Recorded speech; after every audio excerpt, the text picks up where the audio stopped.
2 Timóteo 3,16. Diz assim a palavra de Deus: toda a Escritura, divinamente inspirada, é proveitosa para ensinar, para redarguir, para corrigir e para instruir em justiça. Amém, amém. Que Deus nos abençoe. Pai, pedimos que durante esses momentos que vamos ouvir aqui sobre a Tua palavra, o Teu Espírito, Senhor, esteja conosco, visite cada coração e traga a revelação de Jesus Cristo, a verdade que liberta a nossa alma. Nós pedimos assim em nome de Jesus. Amém. Muito bem, queridos. Nós, como disse, estamos numa série de mensagens e nesse primeiro bloco estamos falando sobre a Bíblia. Sempre vamos falar sobre ela, mas estamos falando sobre a constituição da Bíblia, sobre os livros da Bíblia. Sobre o que significa esse livro maravilhoso que temos como revelação de Deus, como acabamos de ler. E hoje, nesta noite, nós queremos falar sobre o conteúdo do Antigo Testamento. Eu confesso a vocês que será um desafio hercúleo falar sobre o Antigo Testamento todinho em uns 15 minutos, mas eu vou tentar, não é? Então você tenha paciência aí. Agora são 19 horas e 39 minutos. Então, vamos ver aqui. Queridos, a Bíblia é muito mais do que um documento histórico. A Bíblia é a palavra de Deus. Os livros do Antigo Testamento, eles foram escritos em datas aproximadas, que nós podemos detectar aqui através de estudo, tá? E eu quero dizer a você que nem todos eles estão numa ordem cronológica, ou seja, eles não estão necessariamente numa sequência cronológica. Eu vou rapidamente aqui dizer as datas estimadas de cada um dos livros, dos 39, aliás, do Velho Testamento hoje. Vamos lá então. Gênesis, Êxodo, Levítico, Números e Deuteronômio são atribuídos à pessoa de Moisés, e a data aproximada que eles foram escritos foi no ano 1440 a.C.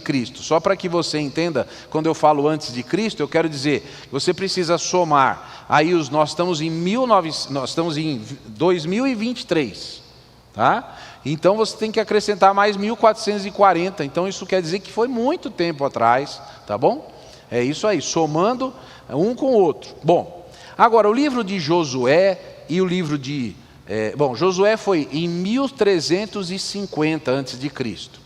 O livro de Juízes e o livro de Ruth, nós não temos certeza, mas atribui-se a ter sido escrito por Samuel. Sabiam disso?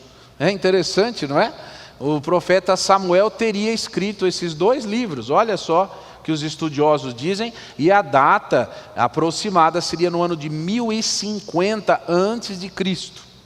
Muito bem, vamos lá. 1º e 2º Samuel é um livro compilado de várias coisas. Então, nós provavelmente atribuímos somente a Samuel, mas é uma compilação. Você sabe o que é compilação? É quando se pega de várias fontes, não é? 900 a.C. 1º e 2º Reis também é uma compilação, 550 a.C. 1º e 2º Crônicas, também uma compilação, 450 a.C. O livro de Esdras e Neemias, 450 a.C. Também foi escrito por Esdras e Neemias, a gente entende que sim. O livro de Esther é um ponto de interrogação. Quem teria escrito? Alguns estudiosos vão dizer que foi o Mordecai, ou Mardoqueu, tá bom? Que escreveu. O livro de Jó foi escrito provavelmente em 1450 a.C. Opa! Quando que eu disse que foi escrito Gênesis? 1440. Então atribui-se o livro de Jó como o livro mais antigo da sua Bíblia. Olha que interessante. E se atribui também que provavelmente foi Moisés que escreveu o livro de Jó. Olha que interessante isso, não é? Quando você lê Jó agora da próxima vez, você vai saber que foi um dos mais antigos, né? Muito bem. O livro de Salmos, todo mundo fala que foi Davi. Muitos salmos foram escritos por Davi, mas nós temos salmos de Moisés. Então, são vários autores, e o ano é de 970 a 550 antes de Cristo. O livro de Provérbios é atribuído a quem? Salomão, mas também existem outros autores, que é Salomão e outros, tá bom? Se você não sabia disso, 950 antes de Cristo. O livro de Eclesiastes tem-se como por autor provável, o pregador que está escrito lá, deve ter sido Salomão, tá bom? Então Salomão, muitas dos versículos ali nos parecem serem aplicáveis à vida de Salomão, 950 também. Isaías, o profeta, 675 a.C., também entendemos que foi pelo mesmo nome, Isaías, né? Jeremias também, foi escrito por Jeremias, 580 a.C. Lamentações de Jeremias, escrito por Jeremias, 586. Ezequiel, por Ezequiel, 570. Daniel, em 530 a.C. Oséias, 725 a.C., também escrito por Oséias. Joel, bom, agora eu não vou falar mais, vou falar só o livro, porque agora o autor é o próprio nome do livro mesmo. Amós, 755. Obadias, 580 a.C. Jonas, 760 a.C. Miqueias, 725. Naum, 650, Abacuque, 606, Sofonias, 620, Ageu, 520, Zacarias, 475 a.C. e Malaquias, 435, tá bom? Fica aí registrado. Decoraram tudo? Podemos agora perguntar? Não é brincadeira, é muita informação, né? Muito bem, vamos então fazer um passeio rápido pelo Antigo Testamento agora. O livro de Gênesis é o livro do começo de tudo. Como foi que iniciou-se tudo? A criação. Agora uma pergunta que todo mundo faz. Quando foi que Deus nasceu? Já fizeram essa pergunta para você? Irmãos, Deus não nasceu, Deus não passou a existir. Deus é eterno. Ele sempre existiu. Deus criou o tempo. O tempo é uma criação de Deus. Então, Deus está além do tempo. Como se pode dizer, Deus é o Senhor do tempo. Que interessante, não é?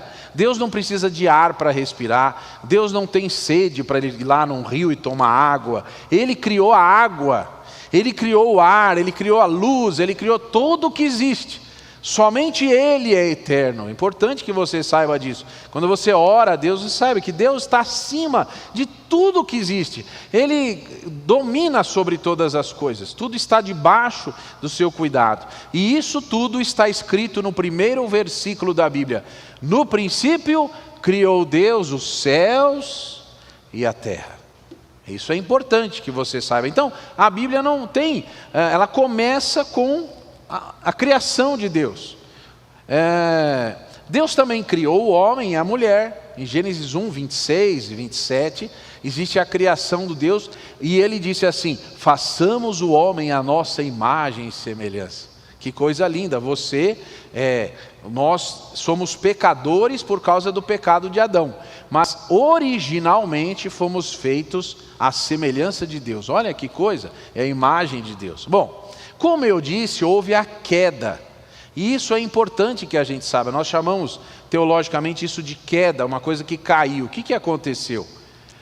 O homem e a mulher foram tentados pela serpente. Ao invés de obedecerem a Deus, eles desobedeceram a Deus. E a glória de Deus foi tirada do homem. Que coisa triste, não é? Nos primeiros 3 capítulos da Bíblia nós temos assim uma quantidade de informações impressionantes. E Deus então prometeu, mesmo apesar da rebeldia da humanidade, Ele prometeu que viria um Salvador. E isso está escrito em Gênesis 3,15, que viria um descendente da mulher, que pisaria na cabeça da serpente. Ele prometeu isso. Até que esse Salvador viesse, foi desenvolvido um sistema sacrificial para ensinar a humanidade da importância do Cordeiro de Deus que tira o pecado do mundo. Aí então, vamos rapidamente falar sobre o dilúvio. O que aconteceu? O ser humano se tornou tão mau, tão pecador, totalmente depravado, que Deus entendeu que deveria destruir a humanidade. Mas lembre-se, Deus tinha feito uma promessa. Como ele ia destruir a humanidade? Então, ele preservou Noé e sua família dentro da arca com os animais. Então, esta família sobreviveu ao dilúvio por graça e obra de Deus. Essa é uma ideia interessante, a ideia de um remanescente. A ideia de que Deus mesmo providencia o cumprimento das promessas que ele faz. E aí nós temos a Torre de Babel, onde as pessoas que foram criadas, elas passaram a falar línguas diferentes e cada uma foi para um lugar. Na sequência nós temos a história de Abraão. Estou passando bem rápido, falei que ia demorar pouco, não posso, né? A história de Abraão, onde Deus fez um acordo, um pacto, uma aliança com Abraão. Disse a Abraão: você vai ser pai de muitas nações, você vai ser pai de uma nação especial, e de você, Abraão, vai vir o Redentor. E ele creu nessa promessa de Deus. E quando você crê na palavra de Deus, quando você crê na palavra de Deus, e a Bíblia diz em Apocalipse que Jesus é a palavra de Deus. Então quando você crê na promessa de Deus, você é atingido pela graça de Deus e é salvo por Deus. Você crê na palavra de Deus, você crê no que Deus tem dito. Se você crê, saiba que em Cristo você foi salvo. Que coisa boa. E aí então nós temos a história dos patriarcas: Abraão, seu filho Isaque, e o seu filho de Isaque, Jacó. E aí Jacó tem 12 filhos. Jacó vai para longe, casa, volta. Tem a situação com Esaú. Depois, como há um período de fome, Jacó com mais a sua família vai para o Egito. Lá no Egito, muito tempo depois, o povo de Israel se torna o quê? Escravo.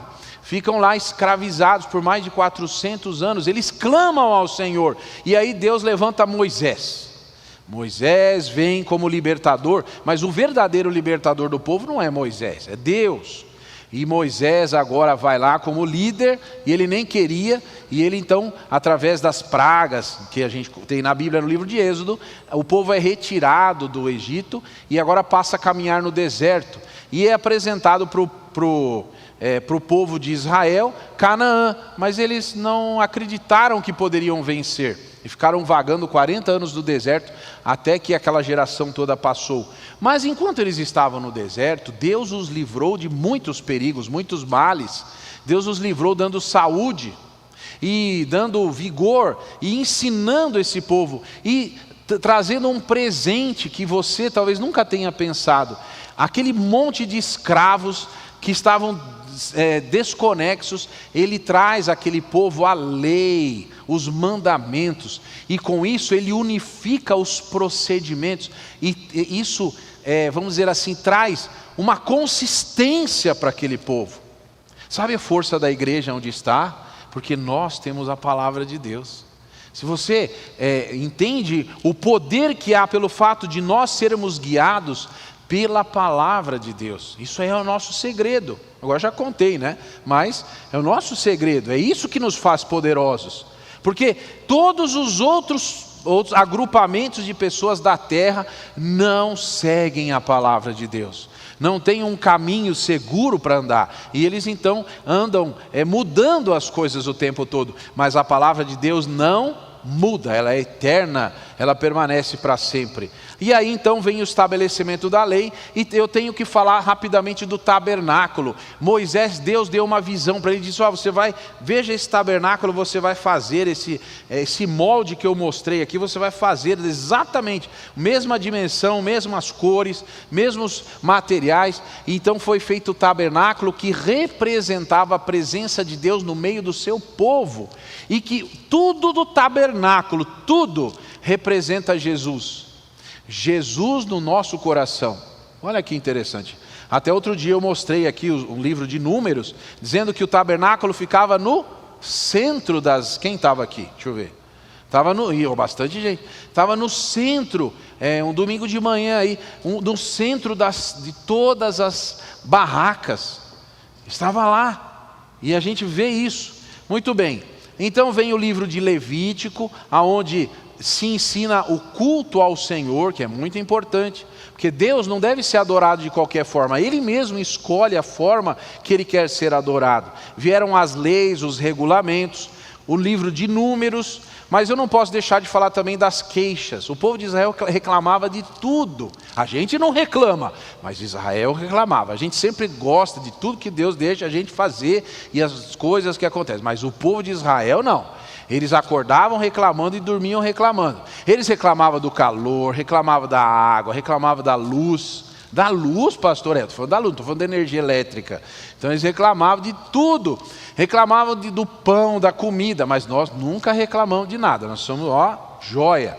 E eles foram peregrinando ali, e teve gente que se rebelou ao ponto de querer matar Moisés. Mas eu não falei que Moisés nem queria ser líder? Mas eles queriam matar, tinha um homem lá chamado Coré, que ele falou assim, vamos matar o Moisés, vamos pegar ele. E Deus abriu o chão e entrou Coré com todo mundo que queria matar o Moisés.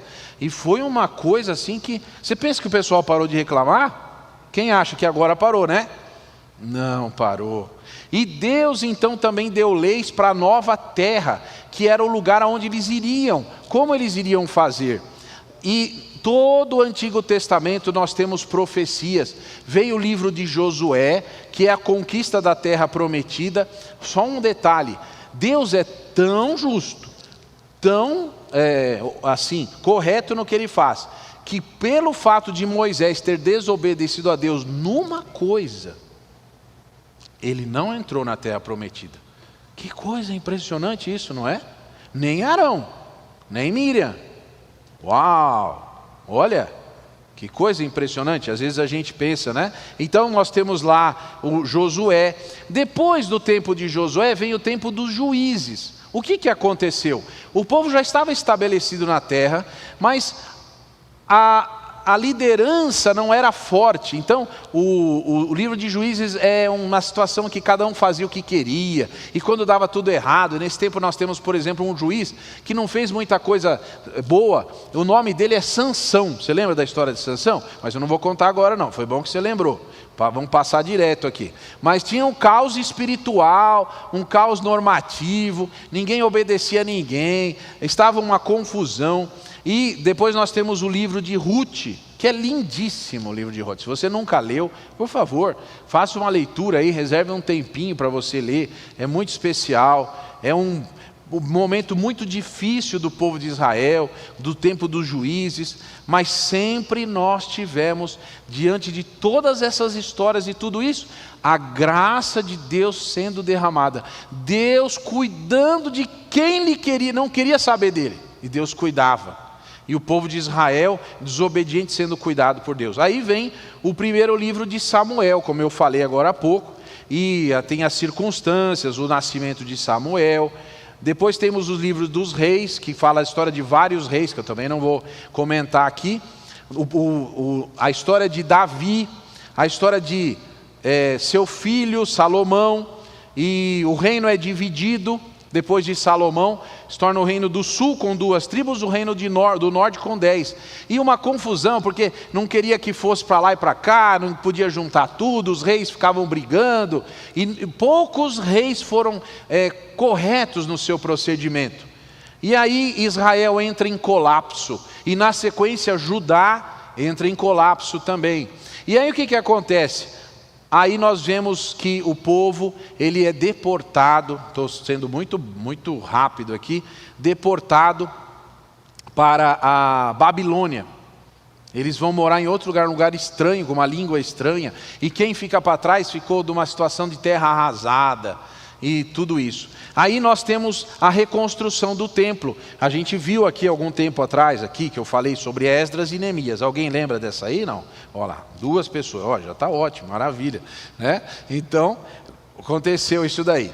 Aí nós temos depois uma renovação do culto, renovação do cuidado para com Deus, uma reforma espiritual que acontece depois de tudo isso arrasado. Temos o livro de Esther, o livro de Jó, que está aí na sua Bíblia. Eu não estou falando em ordem, mas temos a perda que a Jó teve na sua saúde, nos seus bens, com a família. E é um livro que merece ser estudado. Poucas pessoas entendem, né? Algumas pessoas imaginam que é só uma história, mas eu entendo que tudo que está na Bíblia é real e que aconteceu e serve de lição para nós. Nós temos o livro dos Salmos, que é muito bonito, orações que parecem que falam a nossa alma, o sofrimento, a história, a restauração. Provérbios, Eclesiastes. Se você quer ter sabedoria, alguém aqui, não vou falar quem é, falou assim, que quer discernimento. Então, Provérbios, leia Provérbios, ore. A Bíblia diz que ore e Deus vai lhe dar sabedoria, que é de graça, você pode fazer isso. Temos o livro de Cantares de Salomão, que representa o relacionamento de um casal, e para nós representa Cristo e a igreja, o amor que Jesus tem pela sua igreja. O livro de Isaías fala muito sobre o Messias. O Isaías é tido como o evangelho do Velho Testamento. Tivemos o exílio e tivemos a restauração, como eu falei. Agora os profetas começam a falar sobre a redenção, eles falam sobre o futuro. Temos Jeremias, as profecias, a queda de Jerusalém, a lamentação dos profetas. Nós temos uma tragédia terrível acontecendo sobre Israel. E aí vem o livro de Ezequiel, que fala também no tempo da Babilônia, para os deportados. As profecias e advertências de Deus, o cuidado de Deus, as promessas de Deus. No livro de Daniel existe um momento muito especial que fala sobre as 70 semanas, que merece ser estudado aqui, se você não sabe sobre o que eu estou falando. Oséias, Joel, Amós, Obadias, Jonas, o arrependimento do povo. O livro de Jonas, por exemplo, fala de Deus cuidando da cidade de Nínive, que é uma cidade de pessoas que nem temiam a Ele. E o pior, lá todos se arrependeram. E o próprio povo de Israel, com o coração duro. Que coisa impressionante. Naum, Abacuque, Deus trazendo tranquilidade ao seu povo. Sofonias, agora sobre pessoas que se converteriam de outras nações. O livro de Zacarias, que a gente poderia dividir em 2 sessões aqui, não vai dar tempo, que fala sobre o primeiro destino de Jerusalém e depois sobre o Messias. E aí nós vamos para Malaquias. O livro de Malaquias é uma lição em todos os sentidos referente ao culto verdadeiro. Como que podemos cultuar a Deus, e fala sobre o Messias. Que coisa impressionante. Nós temos então o Velho Testamento, e aqui eu vou parar por causa do tempo, mas eu consegui falar quase, consegui falar do Velho Testamento inteirinho, quase dentro do horário, né? Mas aí na semana que vem, se Deus permitir, eu não vou estar aqui. Uau, como vai ser isso? Quem vai pregar é o pastor Ricardo, porque eu vou estar no acampamento de pastores, pregando lá. Mas na outra semana, que é a segunda semana depois lá, eu vou falar sobre o conteúdo do Novo Testamento, tá bom? E assim nós vamos, porque eu vou falar de muitos assuntos interessantes aqui. Mas vocês que falaram assim, o pastor falou muito rápido, mas é porque tem gente que nunca ouviu falar, nem nada da Bíblia, não conhece de nada. É melhor falar rápido do que não falar nada, não é? Então eu conto com a sua oração, para que essa mensagem chegue aos corações das pessoas. Vamos então agora encerrar com uma oração.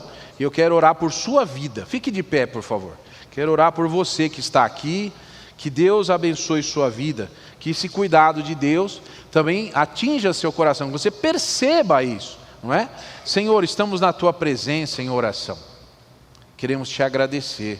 Porque o Senhor é um Deus que conhece o nosso nome, conhece a nossa idade, conhece os nomes dos nossos pais, nossos avós, nossos tataravós, tudo, Senhor. O Senhor sabe até do nosso futuro. Ó Deus, venha tocar em cada coração com a tua palavra. Que cada um aqui, quem está em casa, tenha um desejo muito grande de ler a Bíblia, de ler a tua palavra, para conhecer melhor o Senhor. Pai querido, esse é o nosso pedido desta noite. Que ninguém saia daqui sem ter o desejo de conhecer a Jesus Cristo, teu Filho amado, que morreu por nós na cruz do Calvário. A Ele damos honra, glória, riqueza, poder, majestade, tudo oferecemos a Ele, porque Ele é digno. pelo que Ele fez por nós. Nós te louvamos e agradecemos. Que a graça do nosso Senhor Jesus Cristo, o amor de Deus o Pai e as doces consolações do Espírito Santo estejam convosco, agora e para sempre. Amém e amém. Que Deus abençoe você. Nos vemos aí domingo, tá bom?